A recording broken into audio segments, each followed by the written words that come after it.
ज़बूर की किताब उसका 135 बार और उसकी याद बनाए। अमूरों के बादशाह सहून को और बसन के बादशाह उरूज को और क्यान की सब ममलकतों को और उनकी ज़मीन मिरास कर दी, यानी कौम इसराइल की मिरास। ऐ खुदावन तेरा नाम अब्दी है, ऐ खुदावन तेरी याद दर पुश्त कायम है, क्योंकि खुदावन अपनी कौम की अदालत करेगा और अपने बंदों पर दस खाएगा। कौमों के बुत चांदी और सोना है, यानी आदमी की दस्तकारी। उनके मुंह हैं पर वो बोलते नहीं, आंखें हैं पर वो सुनते नहीं, उनके कान हैं पर वो सुनते नहीं।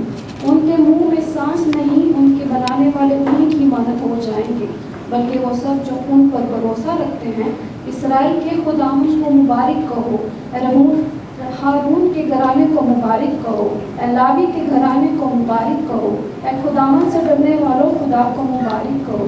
सहून में खुदावन को मुबारक कहो, वो यरूशलेम में सुकूनत करता है। खुदा की हामिद करो। खुदा के पाक नाम को बोलो, खुदा की बरकत हो।